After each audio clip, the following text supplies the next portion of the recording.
Hello there. Looks like I'm already live.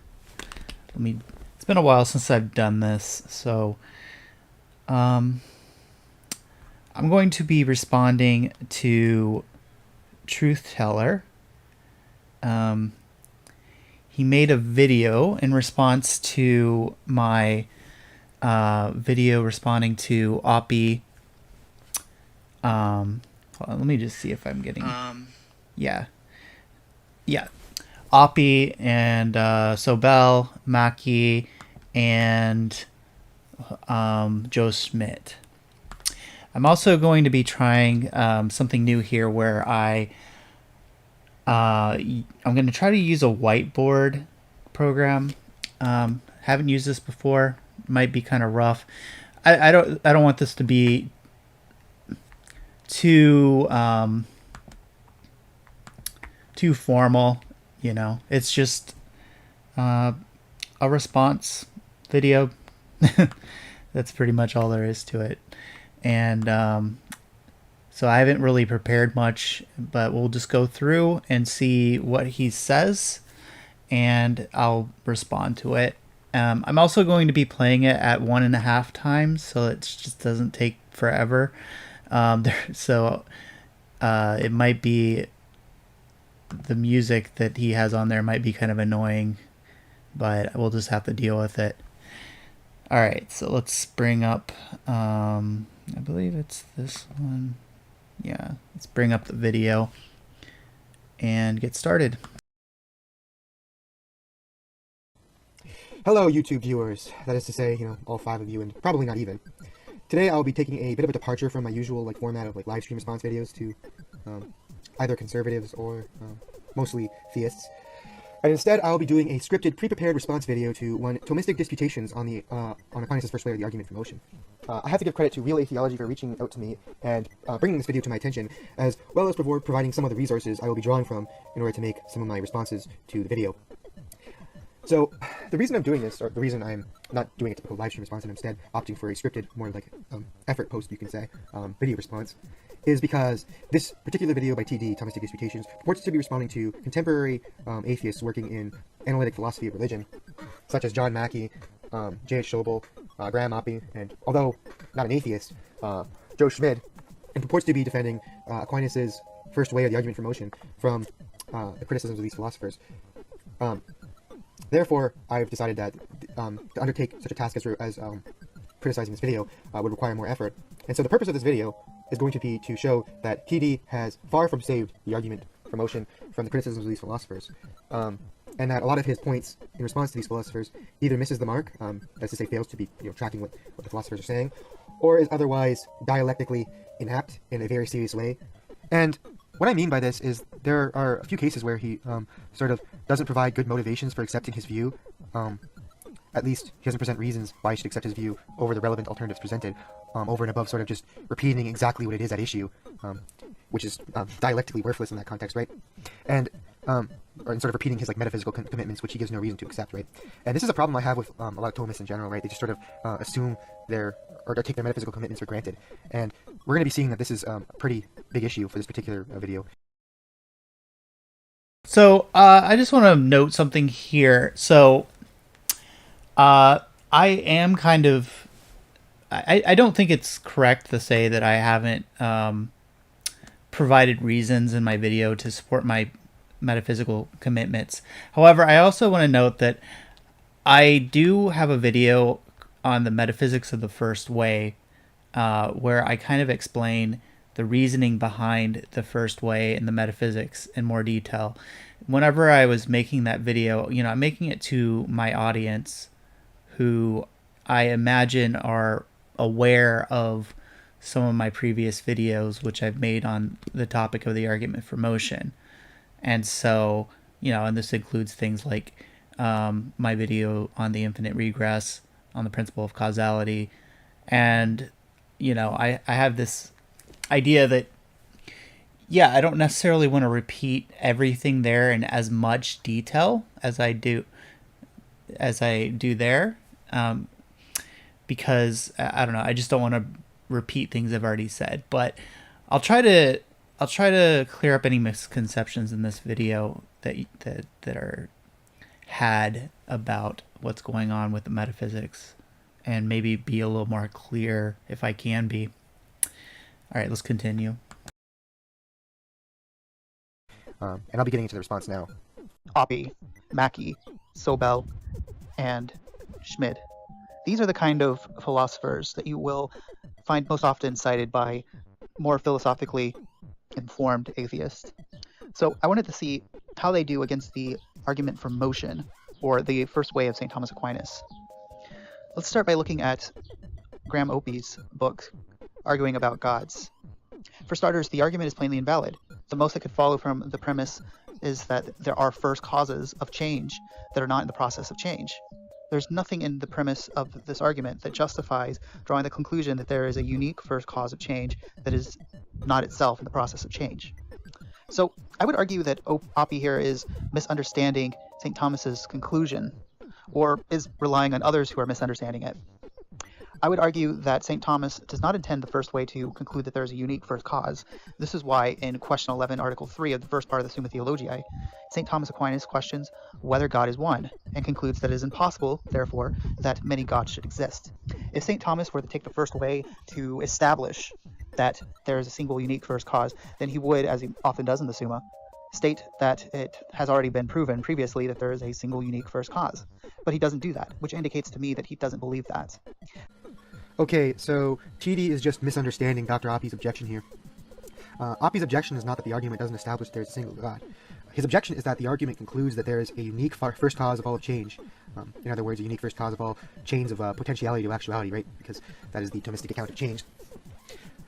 When in fact, the previous premises in the argument are consistent with there being different causes for each chain of chains, or different sets of changes, or what Scott McDonald calls mundane movers for each, change or set of changes. So, for instance, those changes involving water, those changes involving transfers of heat, those changes involving functions of organs and other biological systems, etc., those could each have a separate first cause, right? The argument doesn't get you to there being a cause of change. Okay, so this is just really confusing to me. Okay, so I interpreted Oppie's objection as saying that it's about a single cause, because he says, here, let me see if I can go to it.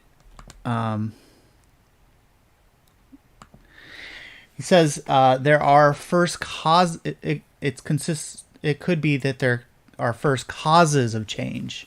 So it seems to me like his objection here is that there are multiple, or there could be multiple first causes of the change, and not just one. And so that's how I interpreted it. I suppose if you think about it, you could also interpret it as saying that, well, what he actually means is that the first cause of change could also be in a process of change, because he says at the end that is not itself in the process of change. I don't think that's what he was saying. In that case, I would just say, well, yeah, I mean, that's not, well, I would say that would probably fall more under the idea that it has to be purely actual, which I would also say is argued for in I believe it's later in the Summa. I don't remember where it is. Anyway, I would also say, St. Thomas Aquinas is not arguing that it has to be purely actual. And, I mean, it couldn't really be in the process of change if it's the first changer, because then it would need a change itself. A change, something to change it. So I don't know how that would be invalid. But the other thing about it is that he then says, well, then you could have, a different first purely actualizer for each of the causal changes. But that would be more than one, just, one first cause. And maybe saying, oh, well, but it would be one first cause for each of the changes. But that's not what St. Thomas is arguing for when he argues that the first cause has to be 1, right? He's arguing that since it's purely actual, it cannot have, you can't have two different purely actual beings. So you can't have one that causes one chain and another one that causes another chain. And you can argue that that argument doesn't work, and that's fine, that we can talk about that. But the point is that the first way isn't arguing that the first cause is 1. That's going to be argued for later in the Summa. So yeah, I don't know. This is, I feel like I really just don't get it. It's very confusing to me. I don't know what he's getting at. Anyway, I'll continue with the video here. And this is an issue because Aquinas' argument doesn't merely conclude that they're mundane movers, right? But rather, it concludes that there is a cause of motion that is itself unmovable, right? Unmovable in all respects, as opposed to the respect in which that is relevant to the specific like chain of change, right? It could, like, for example, a cause of transfer of heat can be unmovable with respect to its state of heat, right? So, given this, the argument as it stands is just plainly invalid, right? And so, just to be clear, the problem Oppie underlies is that the argument is supposed to show that there is a first cause of all of change. His point is not merely that the argument doesn't establish that that this cause cannot be multiple entities or gods, right? So the upshot here is just this response by TD just plainly misses the mark and fails to track Dr. Oppie's objection. Yeah, again, I think it does address the idea that, you know, there cannot be multiple first causes. It also, because, well, what it addresses the idea that the first way is invalid because it doesn't present first cause, but that's singular. Whereas, of course, that's not, I don't think that's what St. Thomas is trying to prove. So, yeah, that objection just doesn't work. But he also says, well, it doesn't mean that it's unmovable. This is more, we're going to deal with this more later because this is kind of Schmid's objection. But, you know, I do address this in the sense that, you know, potentiality or actuality is prior to potentiality. And so if it's going to be moving or potential with respect to moving, then there has to be some kind of actuality prior to it. And here, I'll just go ahead and kind of lay that out now. Let's see. So I have this here. So let me see if I can, I haven't prepared it in advance, so let's see if I can do this. So yeah, so let's say we have here, we have something that's potential. So just put a P there, and actual, right? Okay, these things are together. They're one thing. They're a potential and actual being. All right. So this potentiality here is going to depend on something actual. And here's the thing. I think he has this idea that, well, it could depend on this actuality, right? But that's not really going to work because the potentiality here is going to have to be something different from the actuality here. So, for example, let's say we have one being and its potential with respect to heat, and it's, yeah, so if it's potential with respect to heat, the actuality here cannot have heat, right? Because otherwise, if it were actual with respect to the heat, then it would already have that actuality. So it actually has to be lacking the heat. So it cannot have heat. It cannot have that. I don't know how to write that. Anyway, so it has to have something prior to it,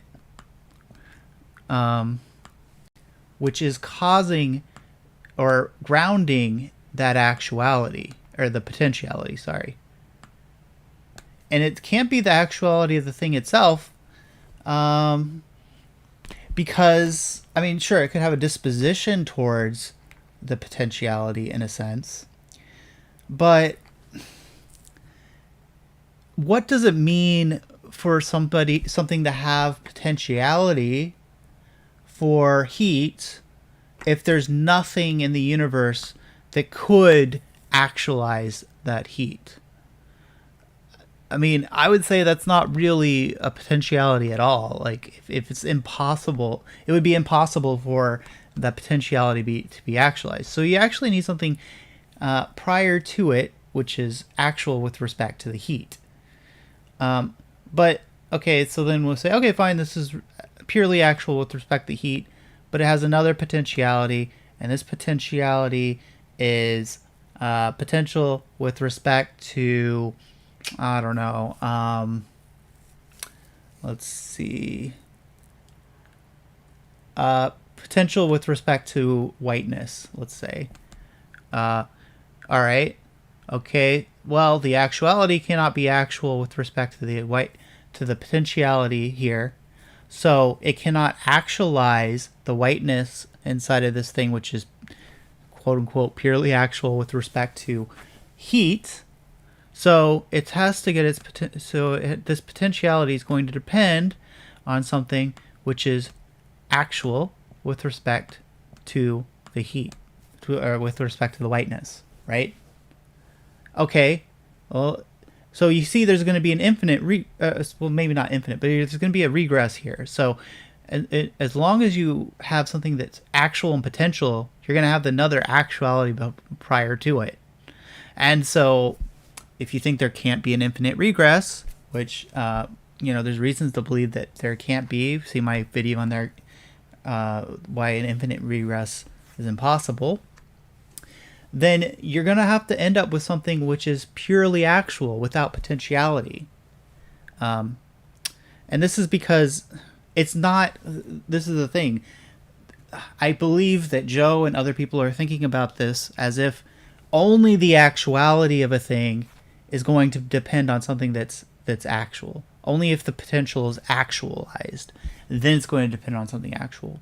But I think what St. Thomas is saying is that even the unactualized potentiality is going to depend on something actual, because there's no such thing as something that's potential with respect to actuality if there is no corresponding actuality which can actualize that potential.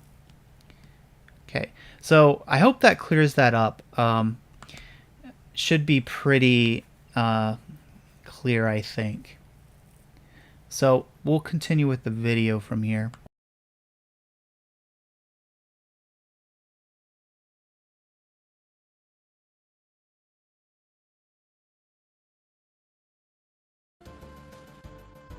He continues saying, the second premise, that anything is in a process of change, is being changed by something else, seems highly controversial.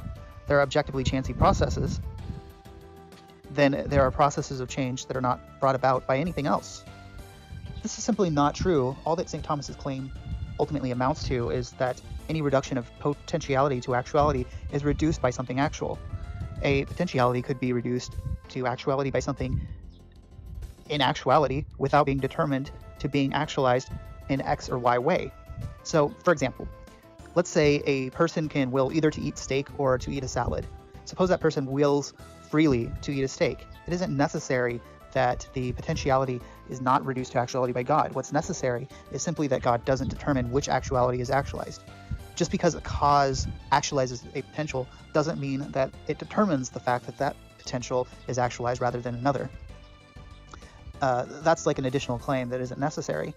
I should also note that that Aristotle presents an argument for this premise in the Physics, Book 7. The argument is based on a earlier conclusion. He proved that everything in motion is divisible. He basically notes that divisibles would not move if its parts were not moving. Hence, since everything in motion is divisible, everything in motion depends on its parts for its motion. Even if we suppose that a particle just pops into existence randomly and is moving without a prior cause, this will still be dependent on that particle's parts. And it would still be true that everything in motion is moved by another. There is not even a need to deny that a particle can pop into existence and move without prior cause.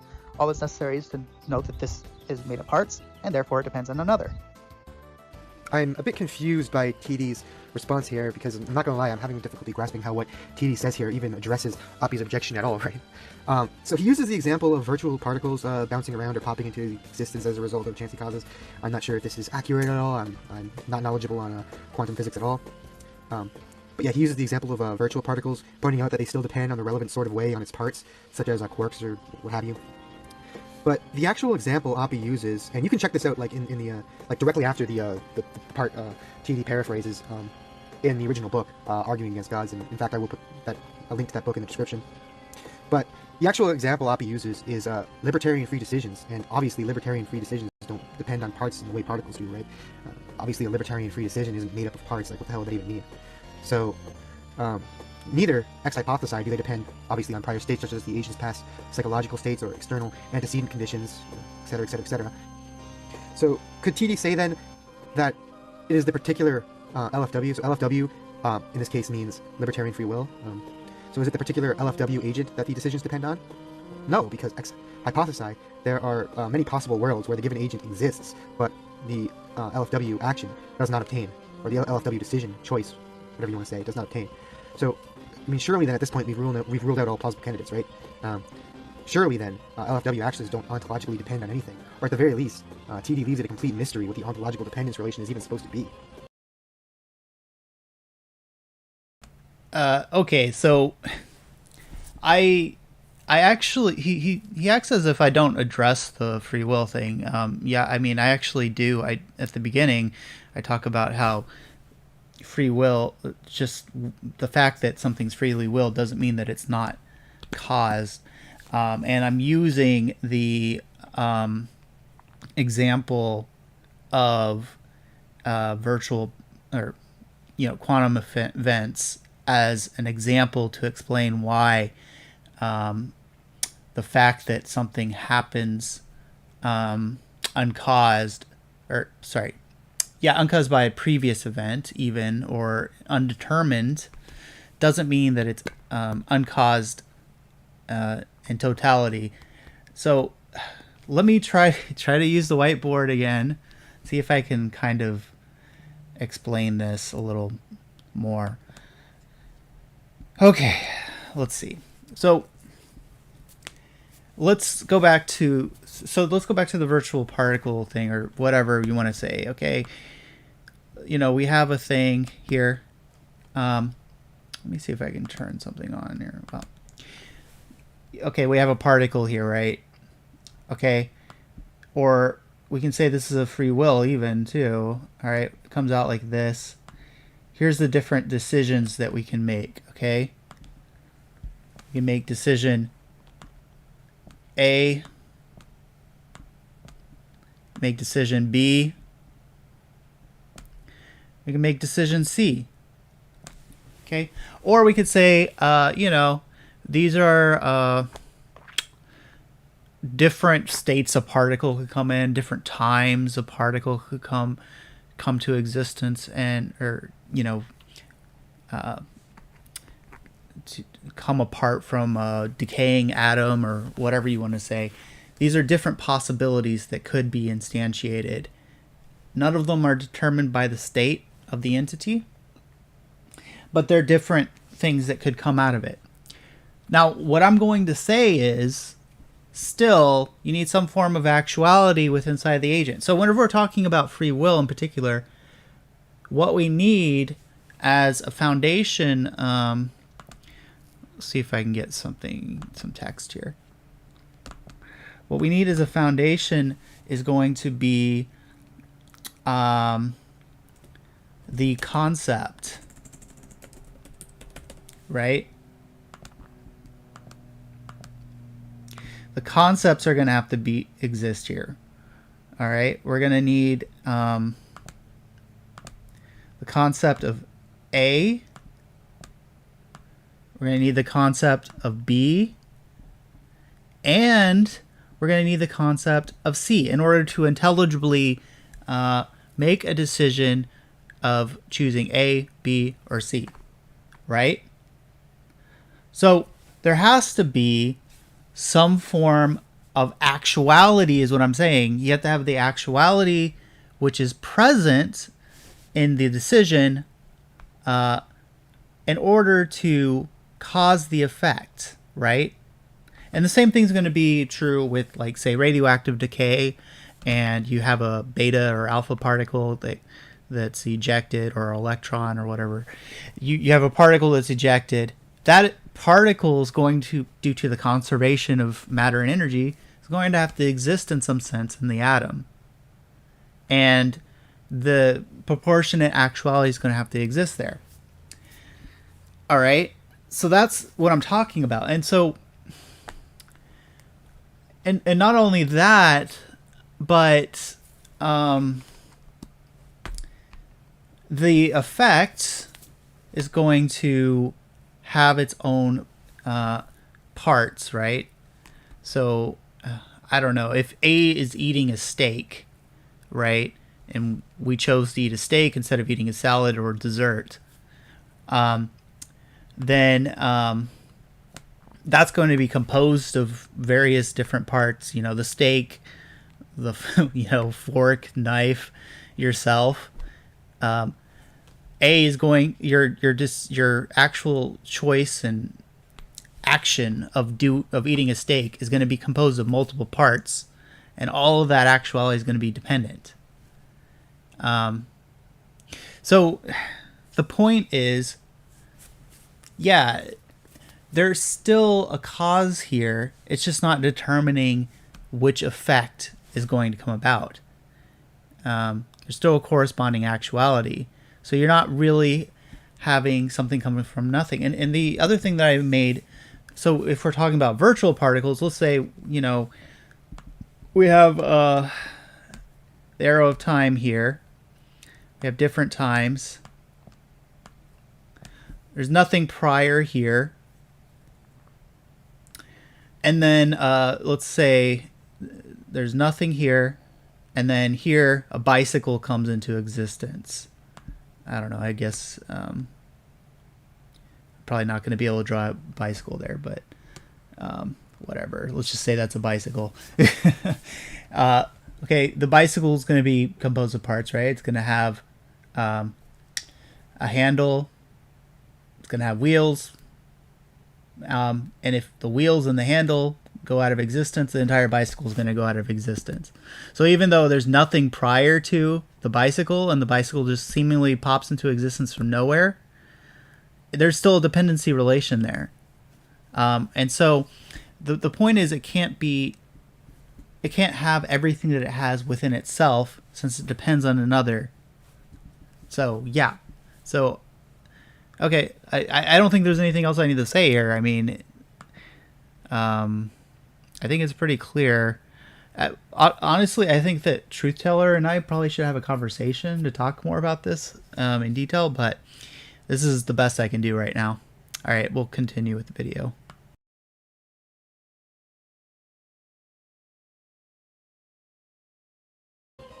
Oppie also addresses the infinite regress, but his most significant criticism of St. Thomas's argument is dealt with in his criticism of the second way. Aquinas does offer an argument on behalf of the key infinite regress premise in the second way, recapitulating a similar argument that is given in the first way. What he says is that if there were no first cause in a series of causes, then there would be no intermediate causes either, and hence no effect. But this argument is powerless to establish the conclusion that there cannot be an infinite regress of causes.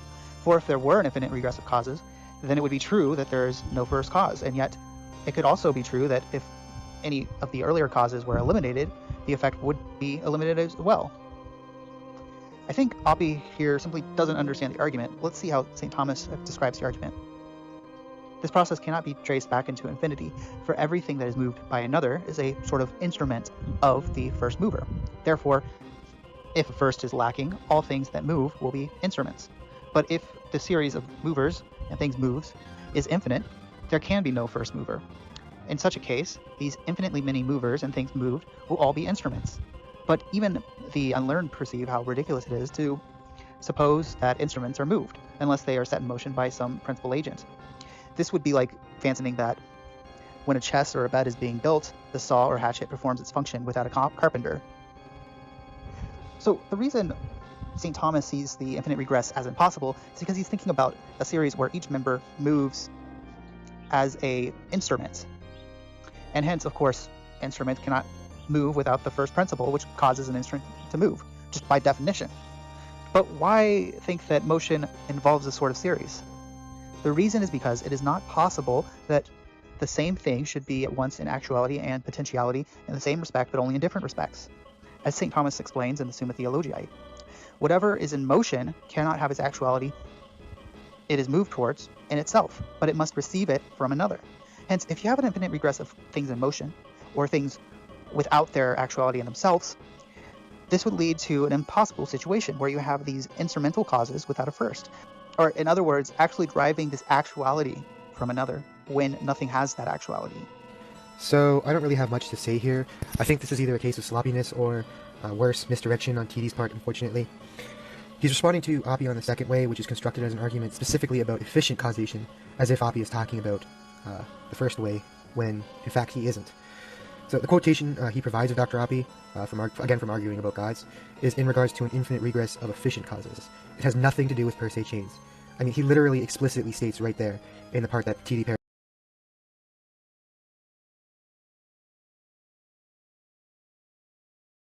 Okay, so it seems like he has a misunderstanding that efficient causes in are going to be not per se causal chains. Like the second way has nothing to do with per se causal chains. Well, let's see if that's true here. So this is from Edward Fazer. He points out that Aquinas rules out the second way for the same reason that the infinite regress is ruled out in the first way. It says that what he has in mind here is a causal series ordered per se, not a causal series ordered per accidens. So this is from Edward Fazer's book, Aquinas, A Beginner's Guide, for those who want to look into this. So it's simply not true that the efficient causes are not per se. And secondly, Graham Oppie, the reason why I went back to the second way is because he addresses that first, and he addresses the infinite regress there, and then in the first way, when he's talking about that, he basically says, oh, well, Aquinas makes the same errors that he makes inside the second way. And he basically just references back to his issues in the second way. So I dealt with the infinite regress in the second way because he goes into more detail. That's it. And yeah, I mean, it's going to be the same issue that both of these have to do with per se causal chains, and so they're not going to. It's not going to be coherent for them to be infinitely long, for the reasons I gave. I don't think Truth Teller really refutes my points on this. So yeah, let's continue, I guess.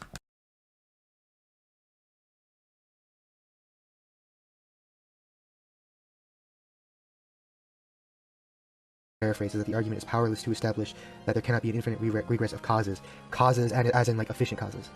So the quotations he brings up from Aquinas and everything are just completely irrelevant here. This is just an error on TD's end. That said, Mackey does address the idea of an infinite regress being impossible, and he seems to understand the point. He says that if a creature's essence doesn't include existence, then deriving existence from an infinite regress will do no good. Nothing could end it but a being whose essence involves existence. But he asks, why, for example, might there not be a permanent stock of matter whose essence did not involve existence, but which did not derive its existence from anything else? This is the brute facts approach to the proofs for existence of God. Maybe things just exist without any cause. So not quite. What Mackey is saying is that the regress could terminate in an object.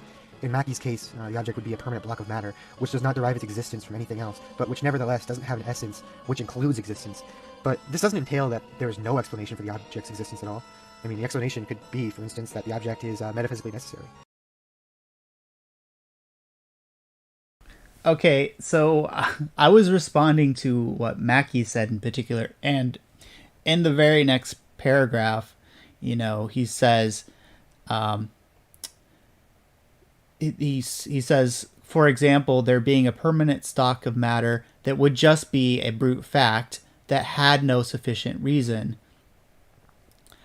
So he is, I mean, in my opinion, it seems to me that what he's trying to suggest is a brute fact, or at least that's how I interpret it, given the fact that he says later on that he's talking about brute facts. Maybe he's talking about something else in the prior paragraph. I don't know, but I think that given what he says in the next paragraph, yeah, he's talking about brute facts. He's not talking about other possibilities. So, yeah. It obtains in all possible worlds. So the explanation for why it exists is just that it has to exist. It necessarily exists. But in any case, I would say that Mackey is granting too much here. I would just reject the entire idea of things existing in virtue of another or in themselves in the first place. I subscribe to a sort of Frege-Quine view of existence, and this kind of view in meta-ontology that TD is gesturing at has always seemed like gibberish to me. Like, when Thomists go on about this sort of thing, they're talking about concepts I literally do not have. Like, I literally just completely lack the concept of an equivocity of being or a plurality of being. I do not know what Thomists are talking about. I just don't know what they're talking about. Like, I've never seen it explained in such a way that just doesn't come across as just gibberish to me.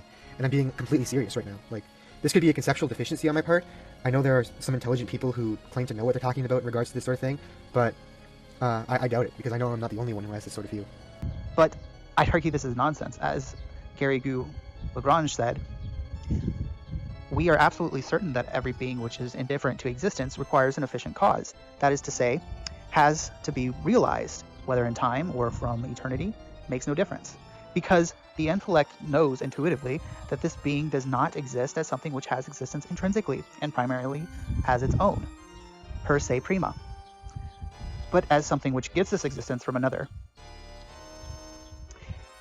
If a thing's essence does not include existence, then considered in itself it is indifferent to existence, it may or may not exist. So, when considering aliens, for example, because their essence and existence are distinct, you can understand their essence without understanding their existence. Hence, you need something else in addition to its essence to determine one way or another whether it exists, to distinguish it from nothing. Without this distinguishing factor, there would be no difference between something that exists and something that does not exist, which would violate the principle that being is not non-being, or the principle of non-contradiction. As Scott Sullivan said, to ask why a thing exists is the same as the question what distinguishes this thing from nothing. The lack of distinction from nothing is to be identical to nothing, and thus not a being at all.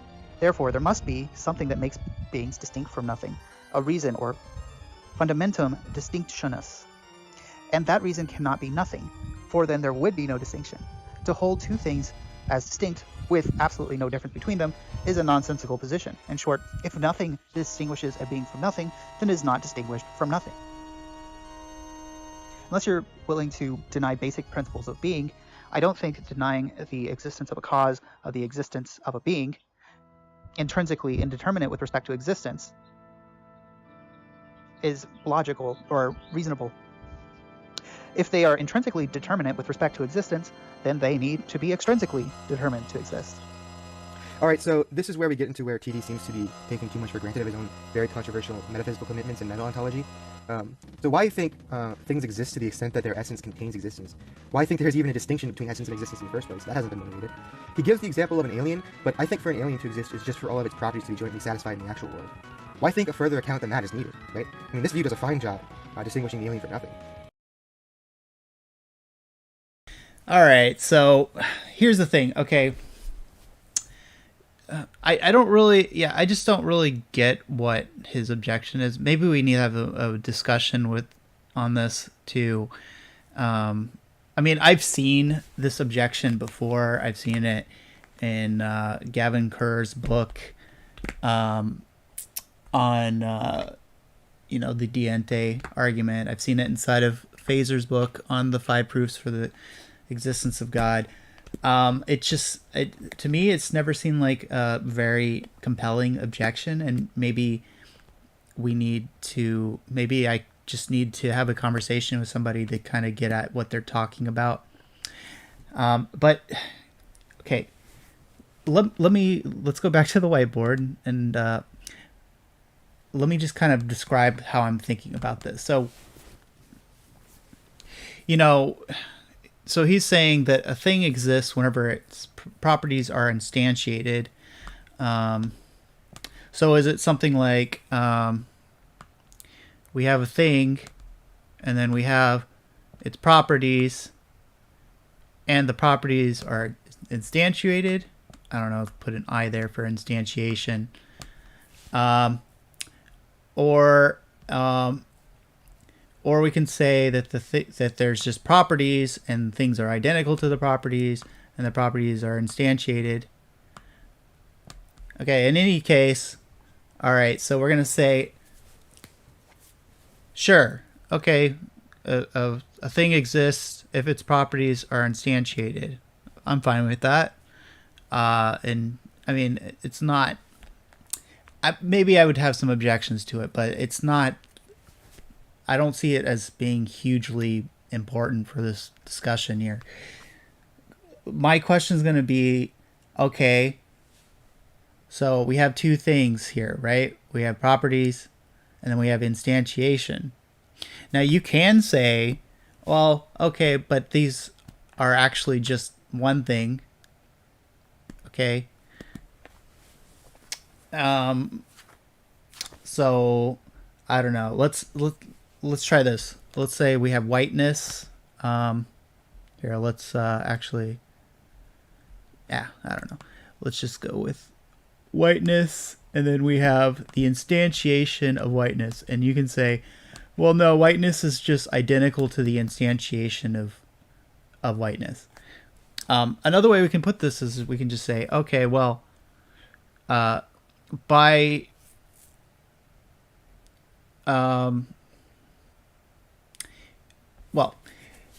way we can put this, we can say instantiation equals essay, and that's what we mean by essay, right? So I'm not really sure how this is going to be an issue. We say instantiation is essay. Okay, so we have whiteness and we have essay, and so all this seems, and then if we say, all we have to do is we have to say, okay, whiteness is, right, whiteness is essence. I won't write out essence, but whiteness is essence. So we have, I guess I can write out. Anyway, whiteness is essence. Should have typed that out. Anyway, so we have instantiation is essay, whiteness is essence. That's how I would think about these 2 things. Okay, and then you can just, so I mean, I can do this, right? It's just different labels for the same thing. All right, so all you would be saying is, all right, well, there's not really a distinction between these 2, instantiation and whiteness. All these things are equal. So I don't know, whiteness equals instantiation. Great. All right. That's a great claim to make, but it's not really moving us anywhere forwards. Like, I mean, saying instantiation instead of essay, or saying whiteness instead of essence is not changing anything. You're still making the same claim about essence and existence, that you're claiming that they're identical, and we're starting from the same kind of position where we're asking, is essence and existence identical, or is it distinct? And I say this because they present this like I'm presenting some kind of, I'm starting out with some kind of radical, crazy idea, some very controversial idea of what existence is. But look, All I'm saying is essence and existence are either identical or they're not. That's where I'm starting out with.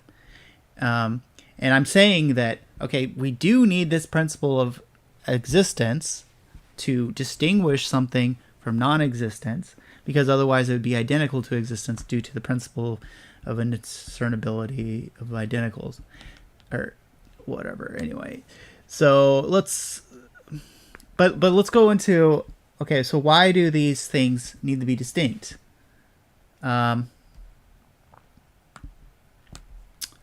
Delete this.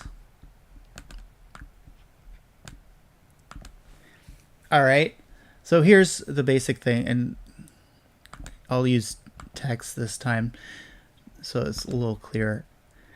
All right, so let's say whiteness, I'll change this to a different color.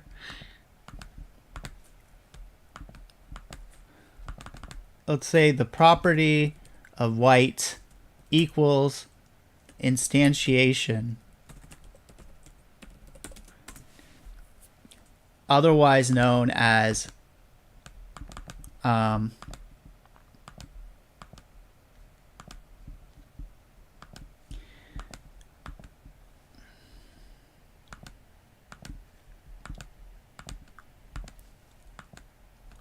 hold on a second. Having trouble with this thing. First time I'm using it.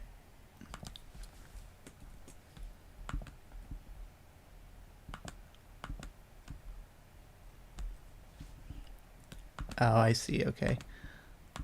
Otherwise known as existence, or sorry, this is going to be whiteness is essence equals existence or instantiation. I mean, these are two clearly distinct concepts, because we can talk about whiteness without instantiation. And so, you know, in this case, whiteness is the subject, instantiation is the predicate, is how we're kind of thinking about it anyway. Whether or not existence is a predicate, I mean, that's a whole nother subject. Any case, these are two distinct things, at least conceptually. Now, maybe they're really identical, but this is the issue. All right, so now we can just say, okay, if whiteness equals instantiation, and then we say, all right, well, also, we have other properties, such as black. We can say black equals instantiation. Because we have multiple properties. White equals instantiation, black equals instantiation. Now, if you follow the principle of transitivity, what do we get? Well, the transitivity says if A equals B and C C equals B, then what we have here is that A is going to equal C. All right. Now, if we apply this to the thing above, we have, let's see, white equals instantiation. I mean, I already have it written up there, so I'll just say white equals instantiation, black equals instantiation. Therefore,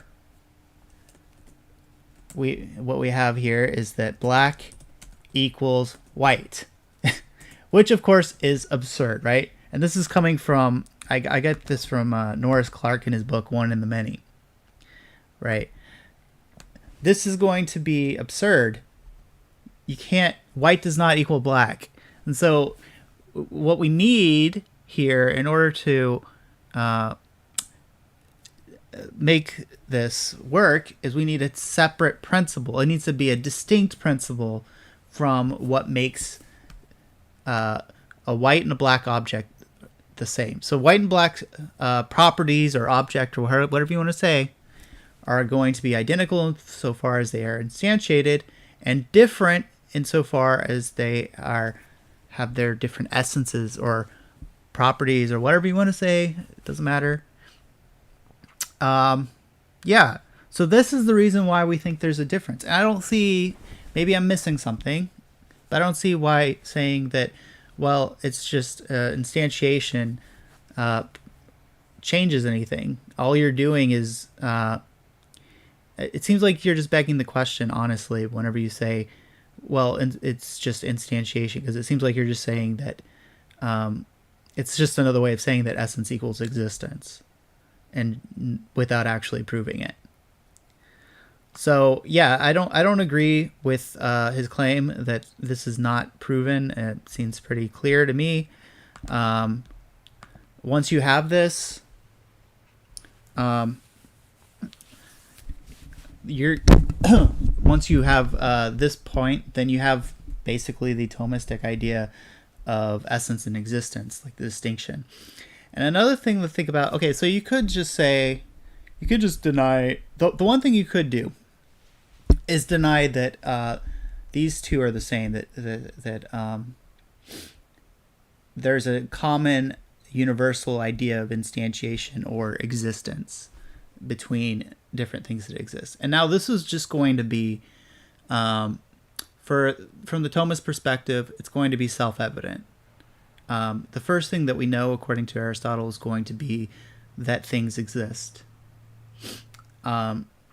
And so, I mean, there's no way to prove that everything that different things exist, and by exist we mean the same thing. This is just something that we grasp from experience, followed by abstraction. So that's one thing I'll say. So that's one point where you could say, where you could potentially disagree. But I mean, I think it's going to lead to absurdities if you deny that the first principle of knowledge is that things exist. Like, for example, that can lead to things like idealism,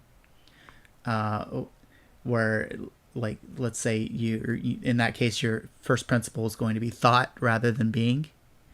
And then you can never get to being.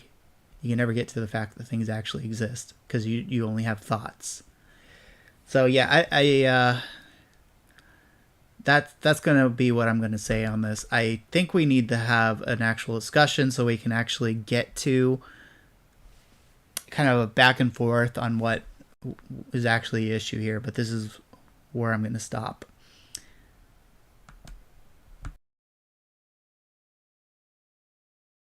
The alien is distinguished from nothing in virtue of the properties it has. Right? The concept of an alien, mere concept, or some mental representation of an alien in my head, doesn't actually exemplify those properties. And similarly, we can say that what distinguishes Mackey's permanent block of matter from nothing is just in virtue of his exemplifying the set of properties it has, and there's nothing further to the story. So the question is, what's missing from this account? Chidi certainly doesn't explain what's missing from the account. And to go even further than this, I think there are a few good, at least prima facie reasons to just reject Tidi's view here. So following Frege, it seems existential statements are just numerical statements. So for example, a negative existential statement is just going to be the same as a numerical statement featuring 0. So there are 0 instances answering to the concept of such and such would be a negative existential. For example, the concept pink elephant has 0 instances. And a positive existential then is going to be, well, just the negation of a numerical statement using 0. So for example, it's not the case that there are 0 instances of the concept of brown dogs, or there is at least 1 instance of the concept lion. But then once we understand this, there's going to be an issue with the Thomist project here. For one, numerical statements are about concepts, not objects. So, like when we say we have 10 divisions, for example, we aren't talking about the objects we're referring to and picking out in that statement, because the objects I'm referring to in that statement could be understood as well as 10,000 soldiers or 2,000 platoons. So what I'm saying then must be that there are 10 instances of the concept division. But on the Thomistic view, at least as TD characterizes it, we must be making existential statements about objects. We have to say things like objects derive their existence from others, and objects exist in themselves. Right? Because we can't be saying that like concepts derive their existence from others, right? Concepts don't derive their existence from others or in themselves, because concepts don't necessarily exist at all.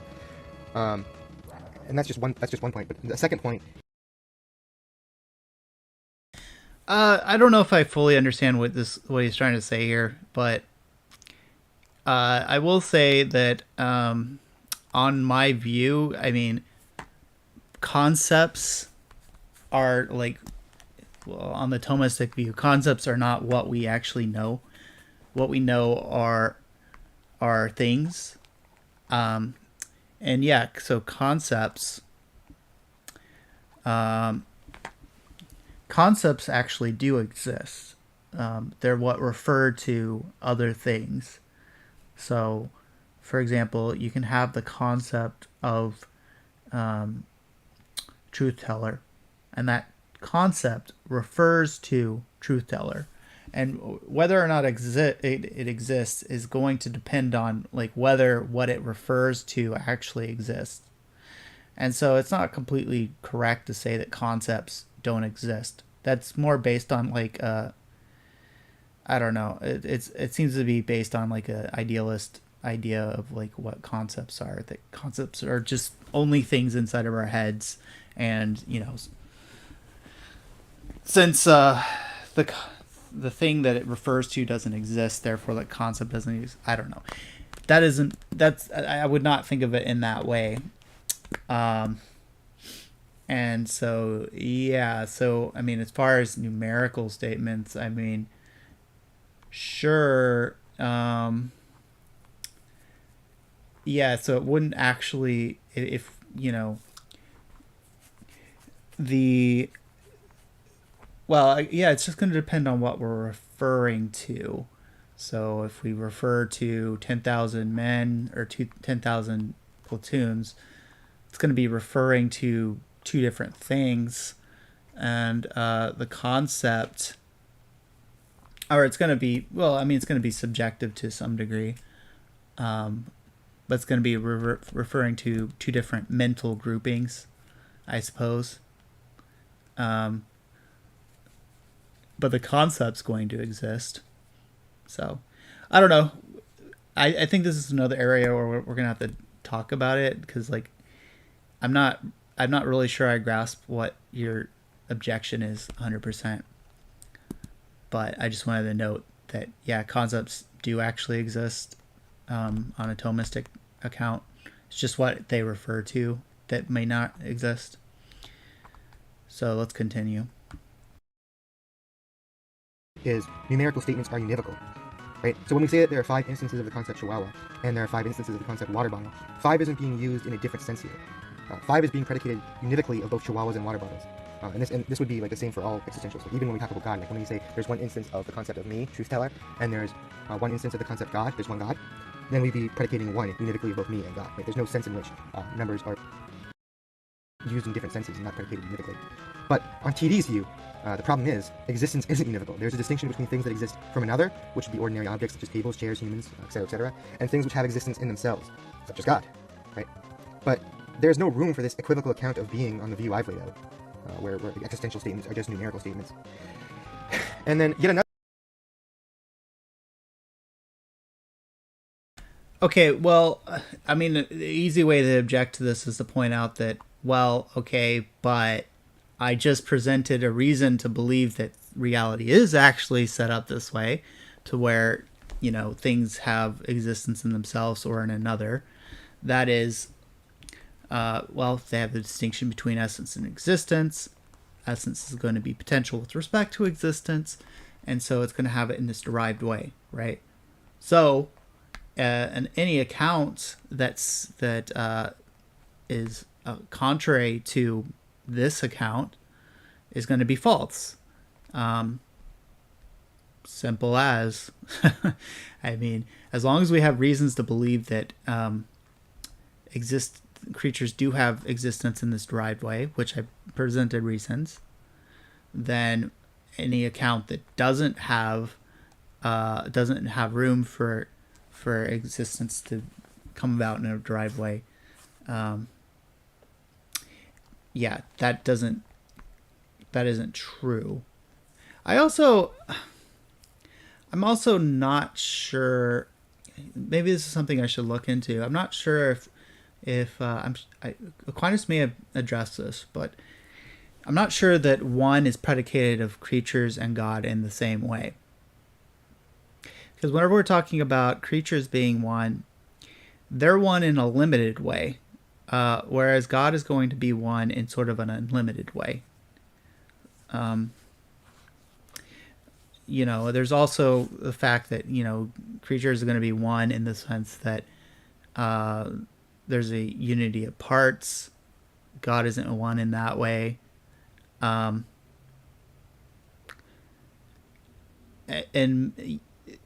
he's not really countably one. Like, it's not like you, I don't know if it's really like a countable thing. Like, are you really counting one God whenever he just is existence itself?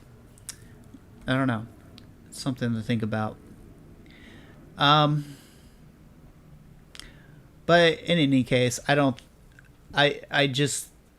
think that just asserting a different account of existence that's contrary to the one which I've argued for, despite what he says, is going to suffice as an objection. So anyway, let's continue.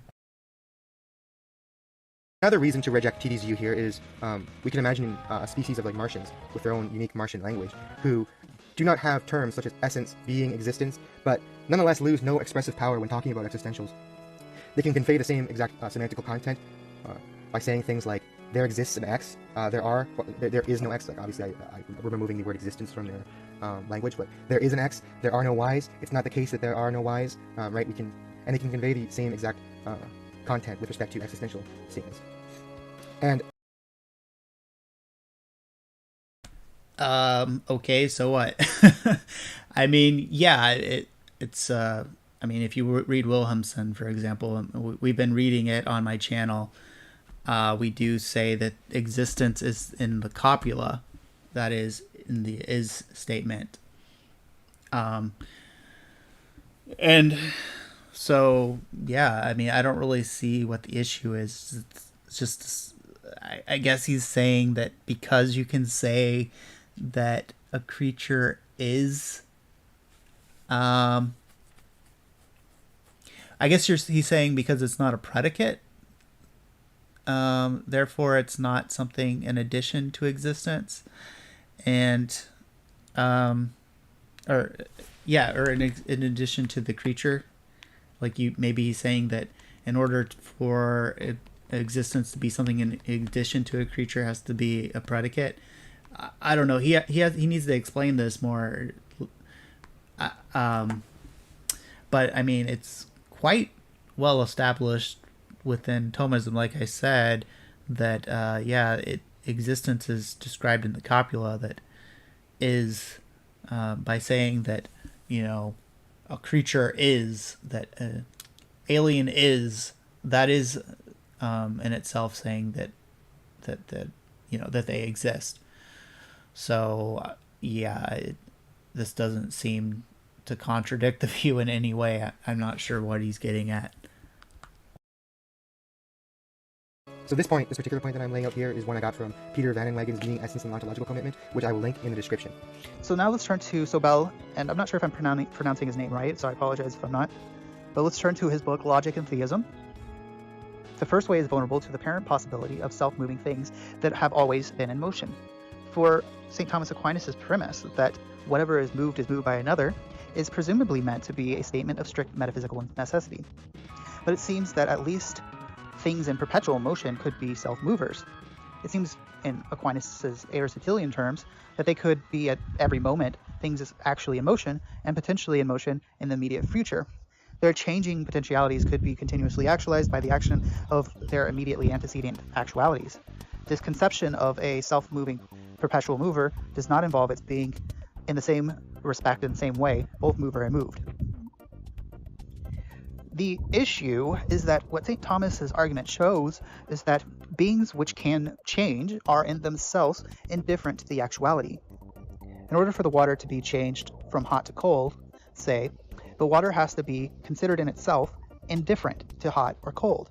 Hence, it cannot be in virtue of the water itself that is hot or cold. Otherwise, it would necessarily be hot or cold. You need some additional feature to determine it to heat or cold. As St. Thomas Aquinas said, everything which is able to be and not be has a cause. For considered in itself, it is indifferent to either, so that something else must exist which determines it to one. So TD's response here is once again dialectically toothless and almost verges on begging the question. I have yet to read Logic and Theism, admittedly, though I plan to in the near future, but Sobel's point, as presented in the quote that TD provides, is that actualizes of potentials can be explained by the action of a given relevant object's immediately antecedent actualities. Sorry. So, what does this mean? Well, to use TD's own example, say there's a state of water being 25 degrees centigrade, so room temperature roughly, at T1, and T1 is just a signifier of time or a point of time, to boiling at 100 degrees centigrade at T2. In this case, what explains its heat at T2 would be its immediately prior antecedent states of heat prior to T2 and posterior to T1, including its currently risen temperature relative to T1 and its dispositional tendency for its temperature to continue to rise, and the absence of factors preventing the water from arriving at 100 degrees centigrade at T2. Now, what is TD's response to this possibility? How does he rule it out? Well, I mean, unfortunately, it just seems his response isn't merely to pound the table and to assert that the water itself has to be indifferent to hot or cold, and that you need some external factor to transform it from a state of room temperature to boiling. But, I mean, isn't that not just the very claim that's in dispute? No. Okay, let's go back over to here. Let's go back over to the whiteboard again, and hopefully this is helpful. I don't know. I don't think that I don't think it's simply pounding the table. Okay, so here's the thing. Okay, so we have a thing which is potentially hot. Let's see. We have time, right? Potentially hot at T1.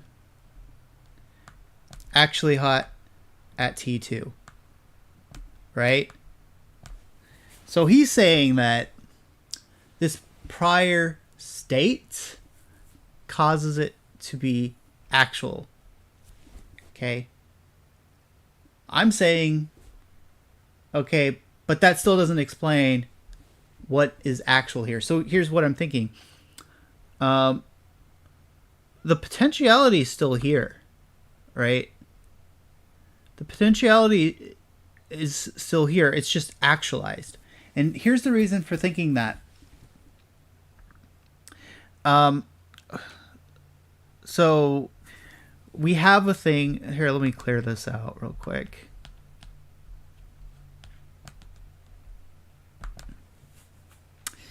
Okay, let's say we have a thing, and let's just say it's a red ball,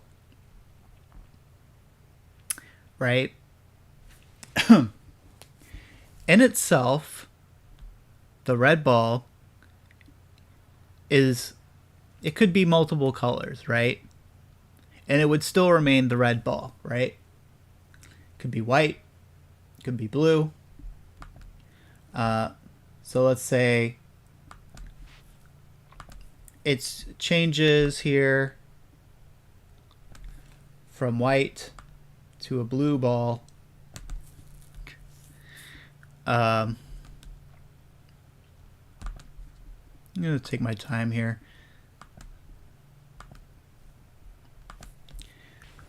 Becomes a blue ball, right?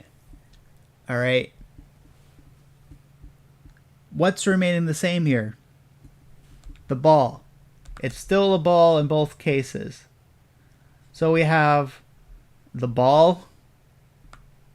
Let's see.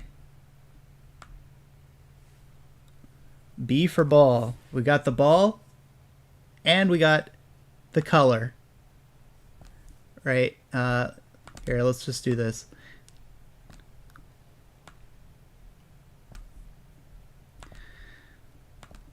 Okay, in this case, the ball is red. Sorry, red. And then over here, we still have the ball.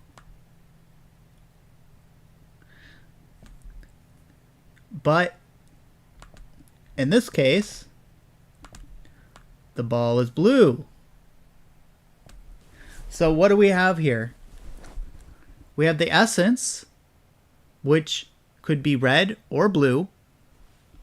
And we have redness and blueness. In both cases, we have the the ball, and in one case we have a ball which is blue, and in another case we have a ball which is red. What's the difference between these two? The actuality of blueness or the actuality of redness.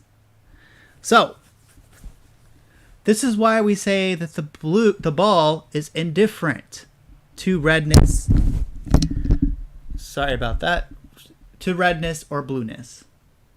Because the ball remains the same throughout the process of change, right? So the actuality is going to be something different. So the essence is going to be, or substance, right, is going to be what remains the same throughout the change. It's going to be a ball throughout the change. And then the accident is going to be the color, right? So, throughout time, what do we have?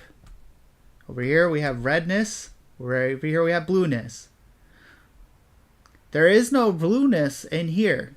There's no actuality for blueness. I mean, maybe there could be some kind of internal chemical reaction or something, but right here, in this case, we have no actuality for blueness, and then somebody paints it, for example, and now it has the actuality for blueness. But in a sense, there's still the potentiality for blueness, because in itself, the ball is going to be potential for the blueness in itself. If you consider the ball in itself without a color, that's what it's going to be.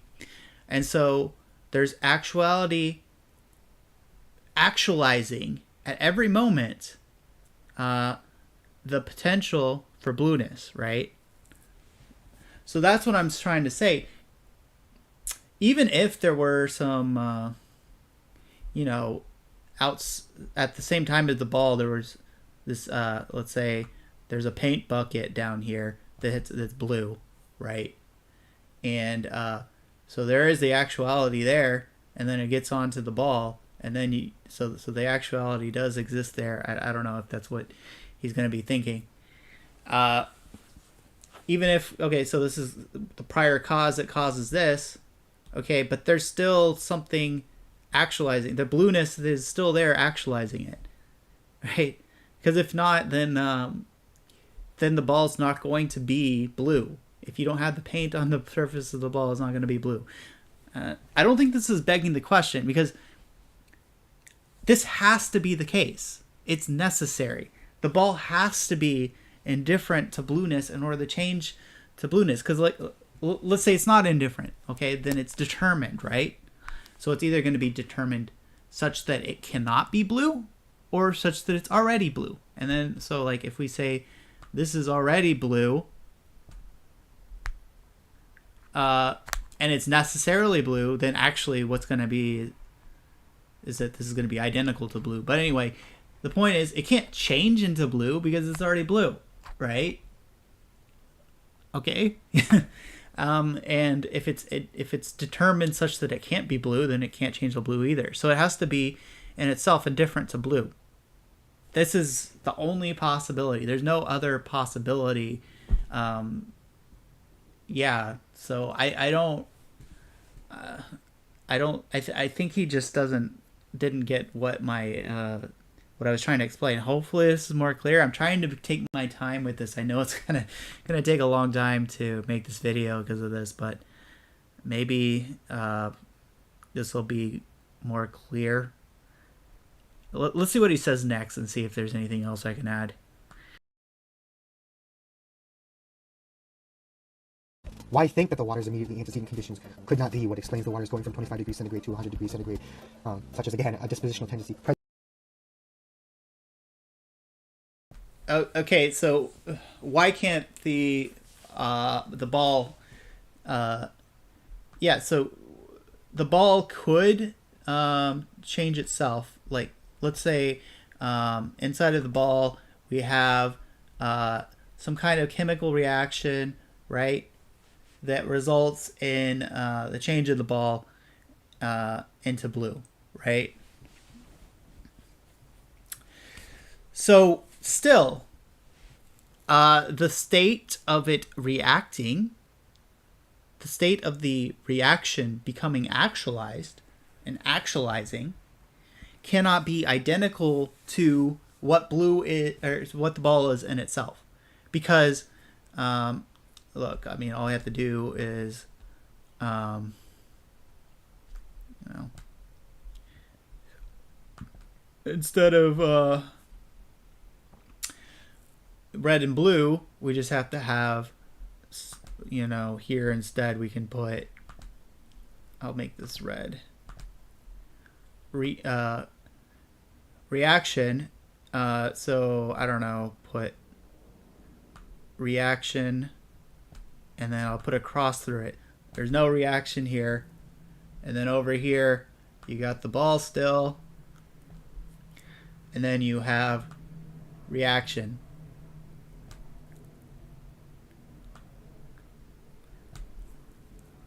So reaction, no reaction, and then you got reaction. Okay, right?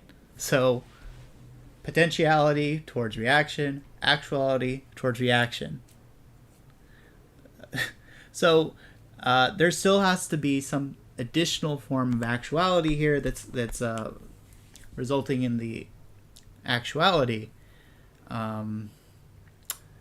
Yeah, there's something additional here that is not over here.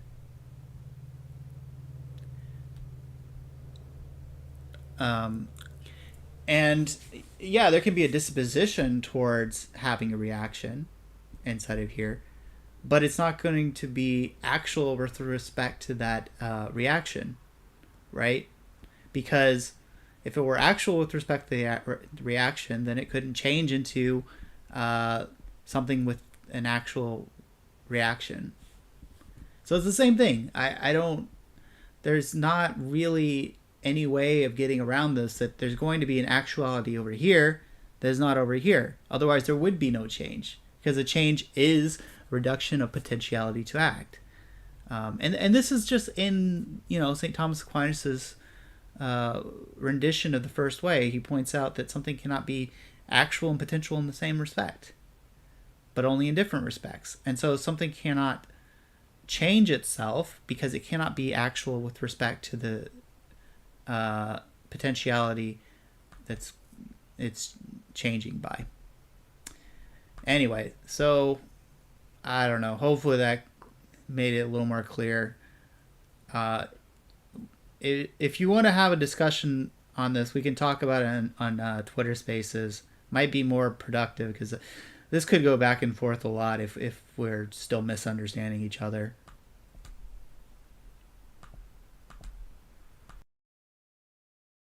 Present inside the water, like in the water itself, for its temperature to rise. Like, why does it have to be something external? Now, granted, in mundane cases, with the water's boiling heat, it would be explained by the heating of the stove, transferring heat into the pot and through to the water. But surely it's at least possible for water to heat itself. Surely it could at least be that there's a set of self-moving things that are analogous to the self-heating water case that we've been pursuing here. He doesn't explain why this is an impossibility, aside from just repeating his account and paraphrasing Aquinas repeating his account. But that's not what we're interested in. I mean, it's nice that you can quote Aquinas claiming something, but why should I believe Aquinas' claim there? What's the justification? Merely repeating the claim in light of Sobel's objection is not. Yeah, I wasn't just repeating the claim. I was pointing out that the thing has to be indifferent in itself, and so whenever it's not indifferent, it has to be determined by something outside of it. Yeah. Or maybe one part of a thing could be changed by another part, but the whole thing could not be both actual and potential with respect to the same effect, and it needs to be actual with respect to the effect in order to cause the cause. Yeah. So, or the effect. Yeah. I mean, this is pretty basic stuff. It's if you read anything on on the first way, it'll talk about this. Just read Ed Fazer's book, Aquinas at Beginner's Guide. Maybe that'll help clear this up. Act. Now, TD proceeds to make the same error he made with Appui de Sobel in regards to, the infinite regress thing, confusing response to the second way with response to the first way, and the possibility of there being more than one first movers. Now, I feel no need to correct these errors a second time, so instead, let's just continue with the section on Joe Schmid. Here's what he says. It doesn't follow that there would be an entire concrete object, i.e. being, that is prior to the first being. Instead, the actuality, or actualities, of a single being, B, could be prior to the potentiality or potencies of B. Hence, act would be prior to potency, but there would be nothing prior to B. Hence, in principle, B could be a first being, while nevertheless having potency. I think this is actually a misunderstanding of what St. Thomas Aquinas is claiming. I don't think St. Thomas is claiming here that necessarily the pure actuality, which is prior to all potentialities, is necessarily not a part of a whole being, because he asks in Article 8 this question, whether God enters into the composition of other things, and provides an argument against that possibility. Furthermore, if you go back to Aristotle's original argument for motion, what he argues there is that we know that everything is moved by another, because even if we have a whole that moves itself, this whole is going to be composed of parts based on early arguments inside of the physics, and this whole is going to depend on those parts for its existence, and so therefore the whole depends on another. And that's literally his conclusion, and of course St. Thomas agrees with that conclusion. So the way Joe makes his point here is a little bit confusing, but it's basically that for all the argument from motion concludes, it doesn't have to be an entire concrete being of pure act that is the first cause. Rather, we can have a first being that contains the first actuality or actualities, but said being also has a set of potentialities which depend on its prior actuality or actualities. So the so-called unactualized actualizers that the argument from motion gets us to would be actuality or actualities contained in a single being, but said being can also have unactualized potencies, and thus it wouldn't be a being of pure act. Now, TD responds to this by pointing out that Aquinas isn't trying to show, at least not currently, that the first cause is a purely actual being, rather than the pure actuality contained in the first being, which also has potencies. Now, I'm skeptical of this, but let's just take him at his word for the sake of argument. So how then do we arrive at a purely actual actualizer then? Because surely that's the desired conclusion we want to get to here.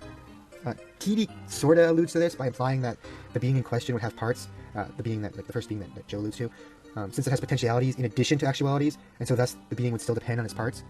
But I mean, surely this is mistaken. On what Joe laid out, the given being's potentialities all depend on the being's prior actuality. I kind of explained this at the beginning, but the point is that hold on a second. But the point is that the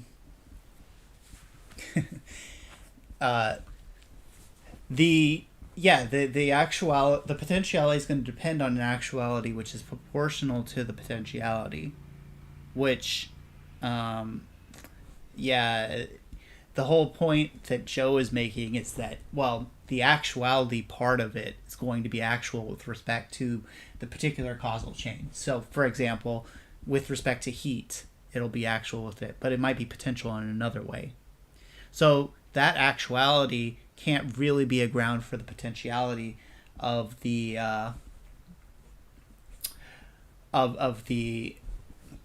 the potentiality that's not with respect to heat, like if it's respect to color, for example. And I explained this earlier in the video, so I won't harp on this too much. So yeah, it's not so much that it's composed of parts, although that's another issue. If it's composed of parts, then it depends on its parts for its existence. And also pointing to a particular part of it and saying, well, okay, but this part is going to be purely actual. Okay, but then that's God. Like, that part is God, not the whole thing.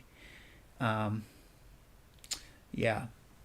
Anyway, let's continue. Actualities.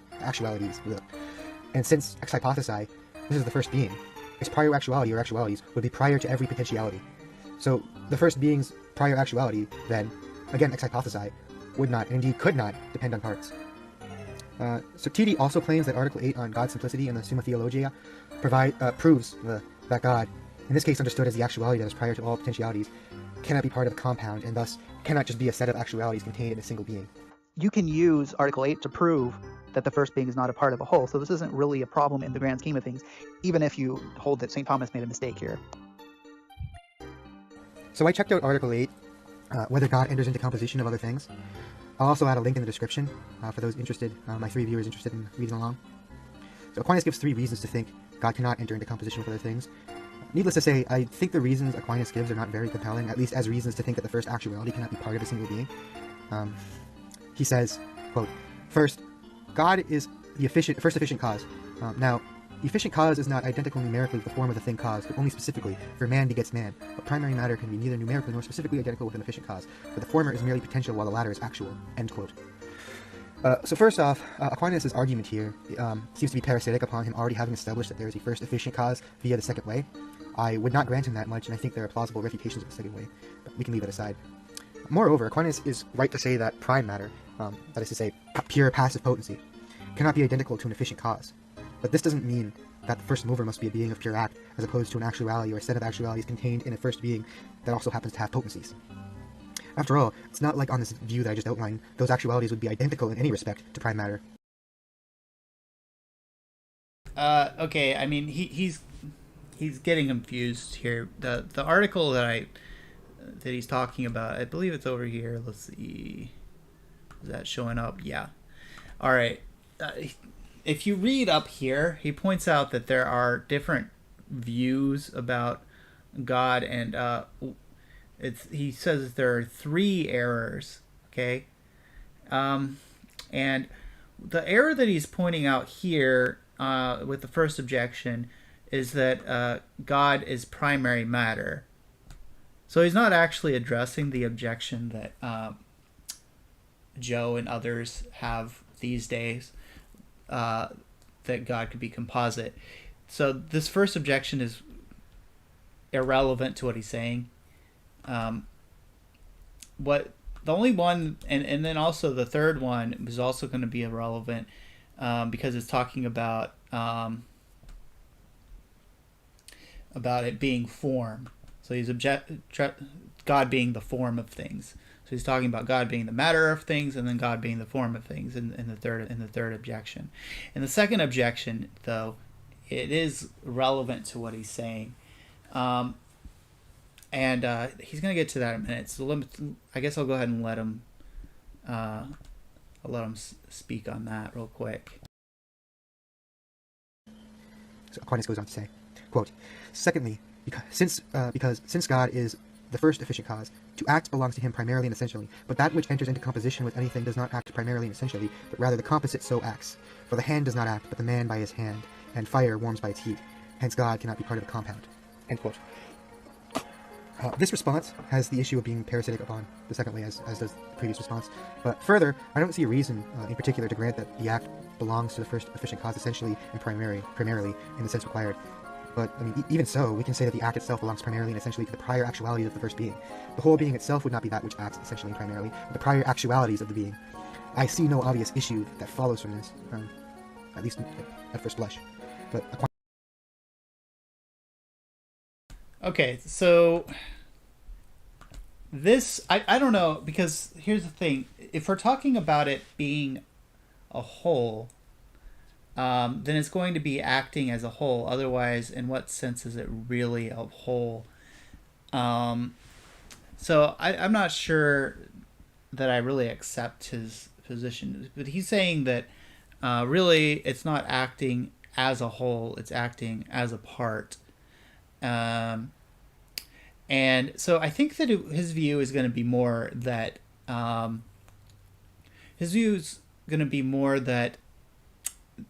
these other potentialities are like accidents, I guess, of God.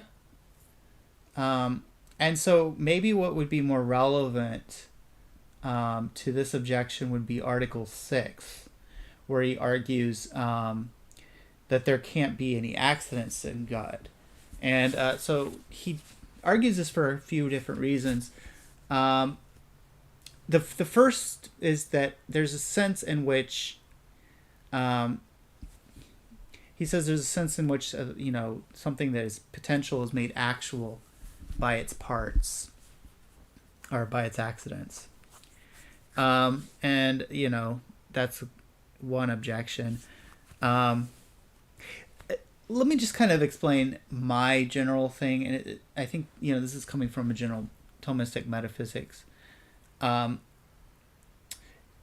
order for you to add accidents to God, it would require him to be lacking something, right?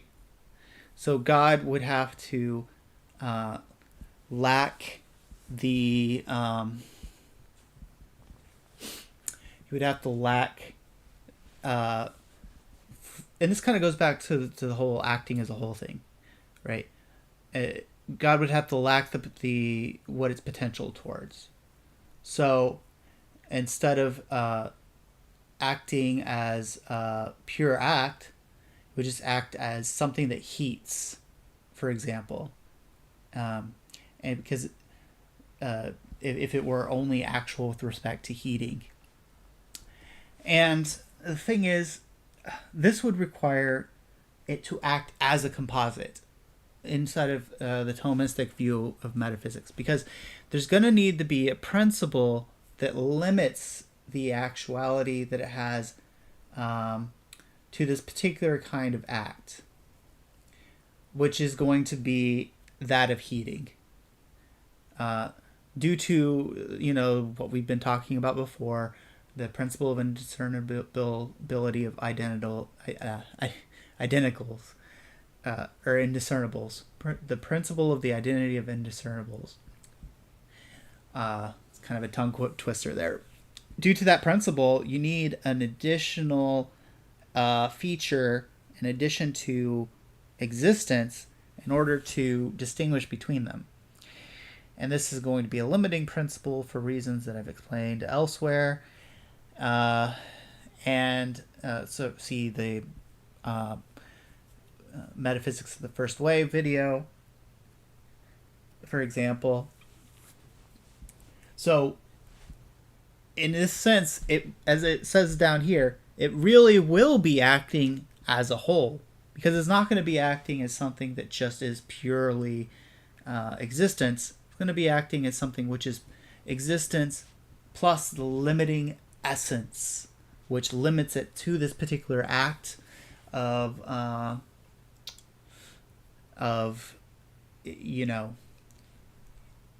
heating. So I think this objection would apply in that sense as well. Yeah. So yeah, for that reason, I don't think that you can really have God be a composite, even with accidents, because in order to have an accident, you would have to have some kind of room for additional actuality, which you can't have if it's unlimited. If it's an unlimited act of pure existence. So that's going to be my response to that part.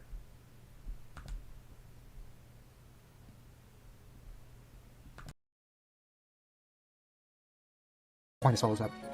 Quote, thirdly, because no part of a compound can be absolutely primal among beings, not even matter nor form, though they are the primal parts of every compound. For matter is merely potential, and potentiality is absolutely posterior to actuality, as it is clear from the foregoing. While a form which is part of a compound is a participative form, and as that which participates is posterior to that which is essential, so likewise is that which is participated. As fire in ignited objects is posterior to fire that is essentially such. Now it has been proved that God is absolutely primal being.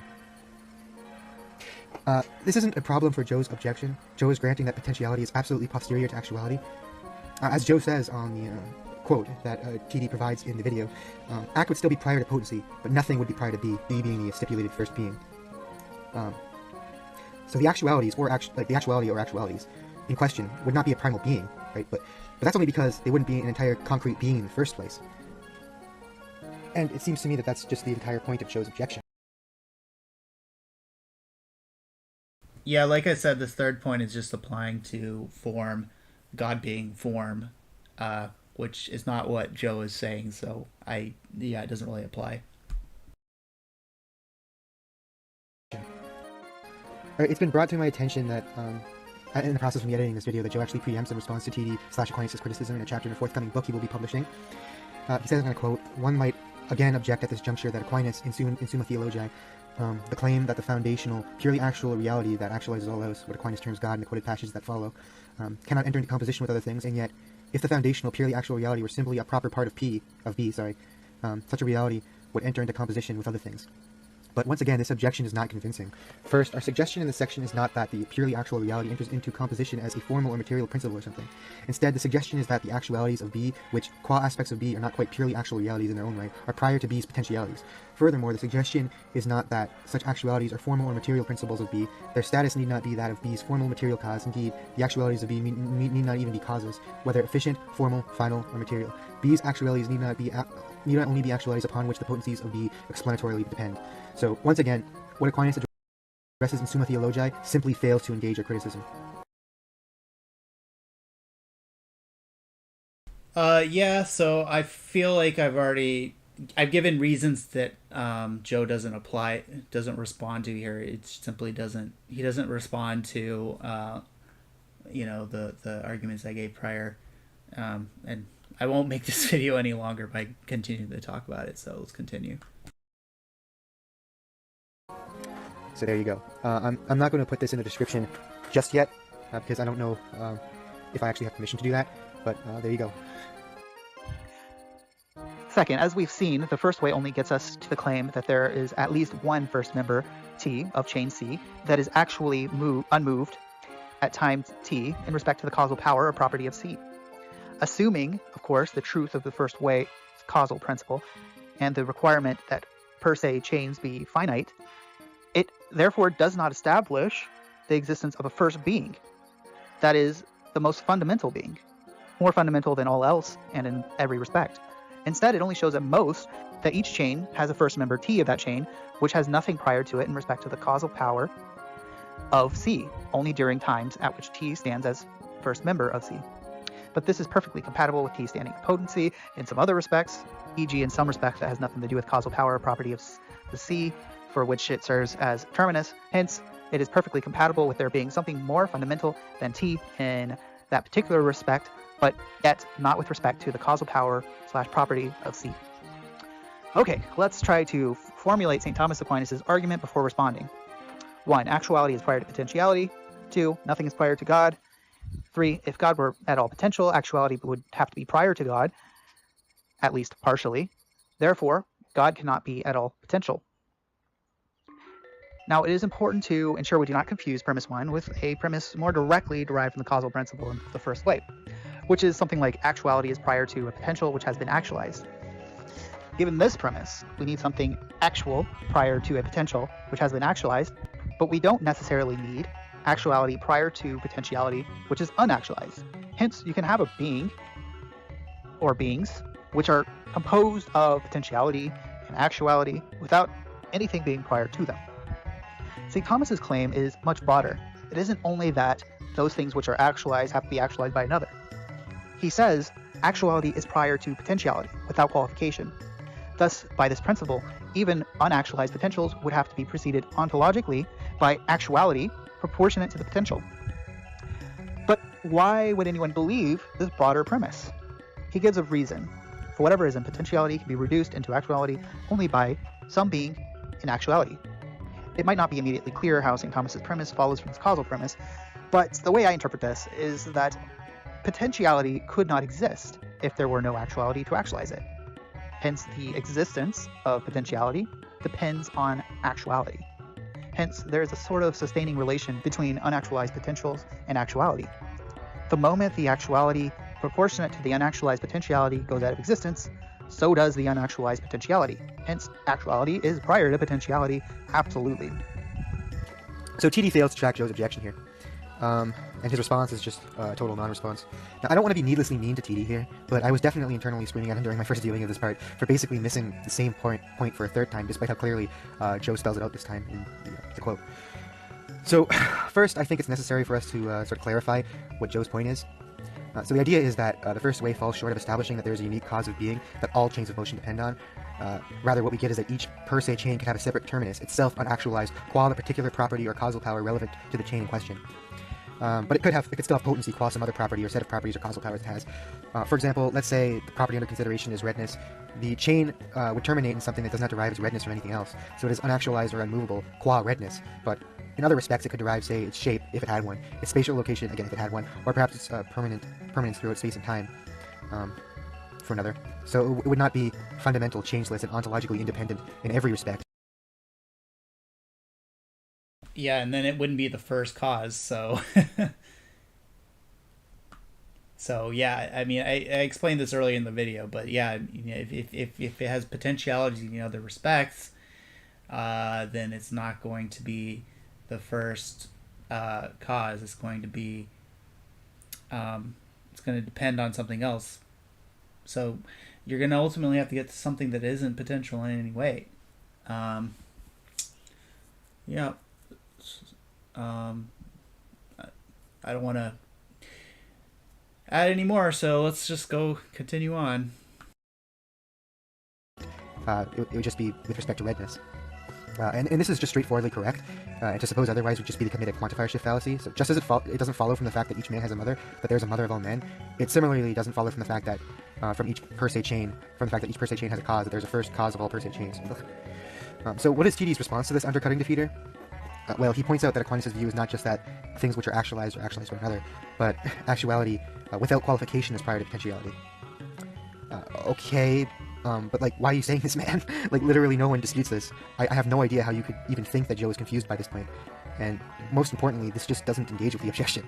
You can have a terminus, which has its actuality prior to potentiality qua redness, or qua some particular respect, whatever respect you want to say, under consideration, and we can have a set of chains which terminate in exemplifying such and such particular property or disposition in itself, but this doesn't get you to the claim that there is something that exemplifies actuality qua actuality, that derives its actuality in all respects in itself, and is prior to all potentialities. Right? You don't get that claim. And that is exactly what hasn't been motivated. Okay, well, so it has to be something that doesn't get its actuality from anything else. Okay, we've made that clear, I believe. So maybe what he's not getting to though is, okay, so sure, we have a thing that is just actual and has no potentiality. So let's go back over here. Maybe let's delete all this. Whoops.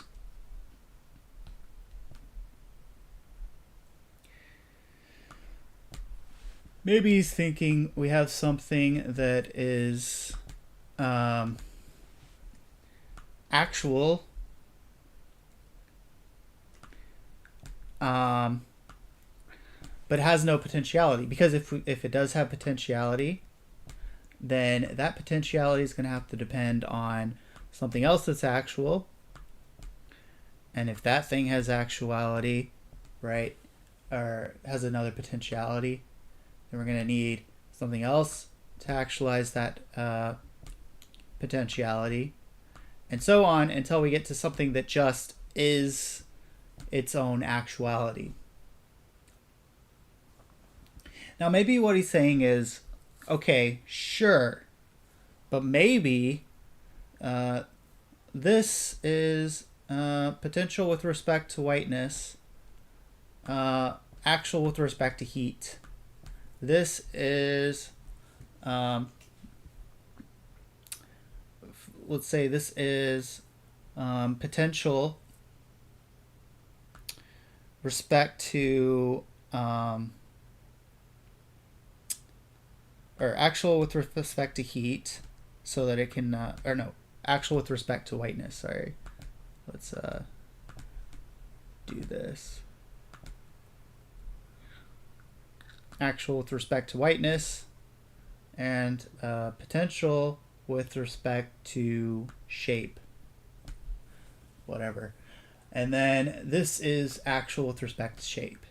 Okay, so in this case, okay, in a sense it would be purely actual, right? Because it wouldn't have any potentiality, which is all that I'm trying to argue with this argument here. But maybe what he's saying is that, okay, it's purely actual, But what's going on here is that it's not unlimited actuality.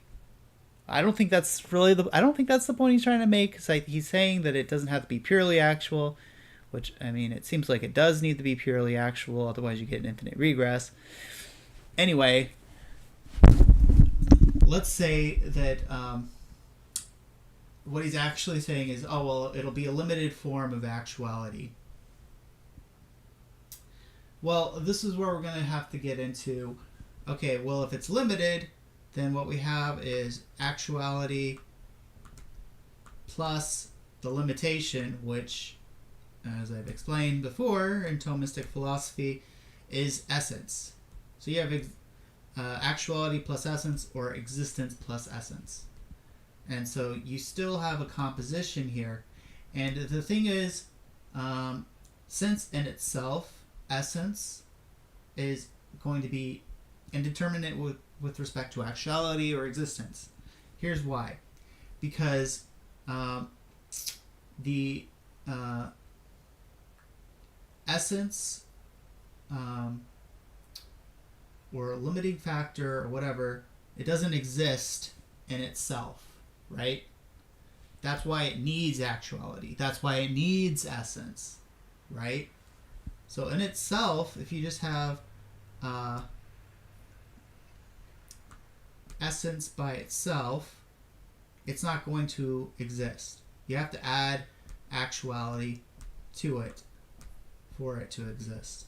And then you got essence and existence, or essence and actuality, and you have something that exists. But this is going to be potential with respect to actuality. And so you're going to have something which is potential and actual. And so you're just going to have the same thing that you had up here. You're going to need something prior to it to actualize it. Another thing that's just actual without a limitation of essence. So it doesn't solve the problem. Like, I mean, you can't. That's why it has to be infinite. In other words, it has to be unlimited actuality, because limited actuality is going to be composed of parts. That's what we're getting at here. Okay, yeah. Anything else I can add to this? I mean, there's more that I could say. The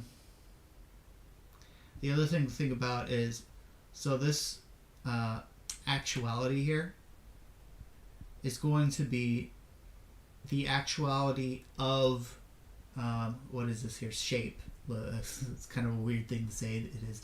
But it's the actuality of shape. And so it's not just actuality in itself, right? Because it's the actuality of shape. And so it's going to be dependent on the shape. If the shape doesn't exist, the actuality of shape doesn't exist. Even though there's a dependency relation to where the actuality of the shape's actualizing the essence of the shape, still the actuality of the shape can't exist by itself because it includes the concept shape in it. So the actuality of the shape is going to be itself, it's not going to exist in virtue of itself, because it's going to depend on the shape or the essence of the shape, right? So that's another reason to think that it's going to depend on something that's actual prior to it. And so that's why it has to be pure actuality in the sense of in no way limited. It's not just a particular kind of actuality. And if it's like that, let's erase all this. Just to be completionist here. I've already gone on way too long. But whatever. I don't really care. Alright. We have something that's purely actual in itself. Go back to Parmenides. Nothing is outside of existence, you know. You need some distinguishing factor. So if you had two of these things that are purely actual in themselves, What's the difference between them? They're going to be the same unless you have, over here you have a different, let's say, well, hold on, sorry. Let's say over here we have feature C, and then we have over here we have feature B. And so we have actuality plus C, actuality plus B. And we have, right, actuality plus C, actuality plus B. We have two composites. And these are distinguished. The actuality of C is distinguished by C. The actuality of B is distinguished by B. And you have, basically what you have here is going to be essence and existence. Because there's going to have to be a limit on actuality, because anything that's outside of actuality is not going to exist. It's going to be non-existent. So it has to be a limitation. Go back to my video on the metaphysics of the first way. I explained that in much clearer. Like right here, I'm just kind of going off the cuff. So you can't have two of them. You can only have one. That's why you can only have one pure actuality, because it can't have any additional feature. Otherwise, it'll be a limitation on it, and it won't be just pure actuality. Okay, well, let's. I think we're almost done with the video finally, so let's continue.